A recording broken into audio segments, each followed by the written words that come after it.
Yeah, it's amazing. A knockout's always nice, but to get it in the UK on this card in front of a packed arena, that was like, it's perfect. That was, my debut went perfect, and I felt like this was potentially even topped it. That was amazing. Was the plan always to keep the fight standing in this one? No, I thought I was a better striker than them, but we had drilled to mix in takedowns as well. I knew he'd been took down a few times in these fights and been control there, so that was an option. But I felt like I was doing okay on the feet. I maybe would have started shooting the second round to start putting the pressure on. I felt like I could have finished him on the feet. I knew he was tough and very durable, so I thought I would more likely get a finish on the floor because I felt like I was a lot better grappler than them. I felt like I was catching him with good, clean shots, and then obviously kept it standing, got the finish. So yeah, I would keep it standing, see how it went. Maybe shoot later on if he's against the fence. That was crossing my mind halfway through, but I'm glad I didn't know. I think people will be guessing that you were dipping your knuckles in petrol after that one. Surely it's got to be a top 15 opponent next. Is there anyone in mind? I don't even know what the top 15 looks like. I have to have a look at it. I haven't been paying attention. I get this fight, the name, I just focus on that. So I'd have to look and think about it. But I'm happy the UFC's been good to us. I think the fights have been very fair and good matchups. So I'm happy with what them want. And like I just said, probably November time will be good. I don't feel like I'm going to be too injured. I like to have like a little week to chill out. And I'll be back training. I'm sure all the heavyweights we train with, there's always somebody got a fight. So usually I come away from a fight, and then usually my friend Big Phil's straight into a fight. So we're constantly just sparring. I'm constantly in fight camp. There's no time to rest.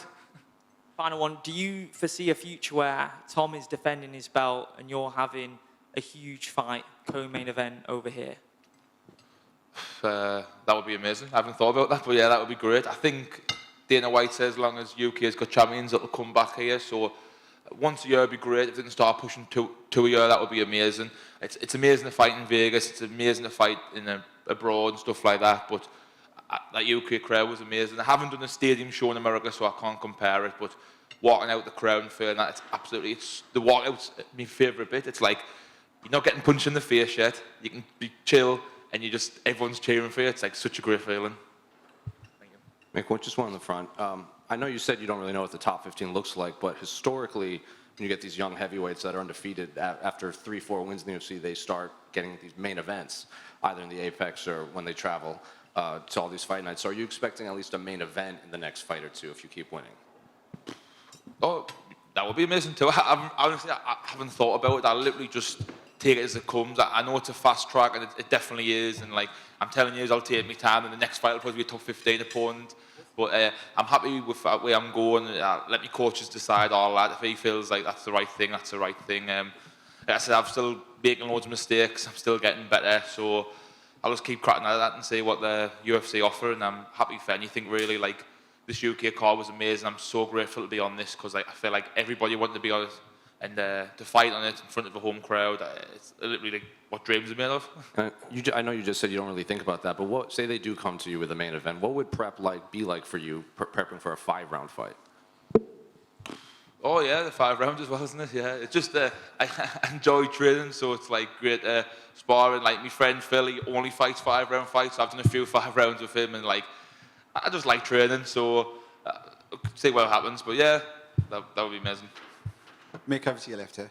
You said you're learning on the job, right? You're still relatively young in your career, and I think in your interview earlier this week you were talking about with the heavyweight division it works slightly differently. You rack a couple of wins and then all of a sudden you're moving up into the contender positions. How have you felt that it's gone so far, levelling up fight to fight, and obviously now getting that finish to sort of put the cherry on the cake tonight? Yeah, from the contender series, like from that fight to probably getting caught with loads of crazy shots in that fight, to my first fight in the UFC, like taking my time and being like technical and actually thinking about what I'm doing, to my second fight where I got to show off some more of my grappling, the third fight, fighting an experienced, explosive opponent. And yeah, like this guy, durable and tough, and I thought it would be so hard to get the finish on them. I'm so happy to get the finish there. But yeah, there's still loads of room for improvement. I never feel like I'm finished the finished article, like loads of mistakes, like loads of positives. I have to watch it back, but you can always be better, can't you? Great stuff. Congrats. Mick, over here. Your last fight was in the UFC Apex, now fighting in front of this Manchester crowd. Do you do anything different in preparation when you know you're fighting in the Apex with what, maybe 200 people in attendance and then a sold-out Manchester?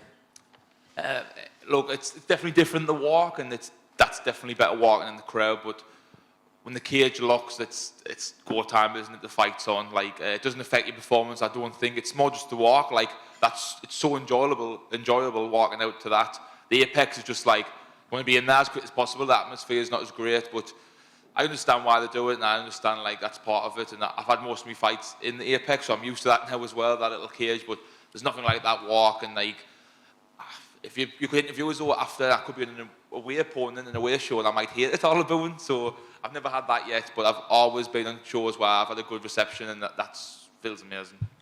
And obviously, you're not finishing tonight at the same time as Tom Aspinall. What do you look at for food post-fight? Are you looking at anywhere in particular for your post-fight celebration meal? I tell you what, they were giving away Gold Billionaire, the new bars in Manchester City Centre. I've actually got 2 of them in my bag that I've just remembered that I've got, thanks to you. So thank you. I'll be in them. Congratulations.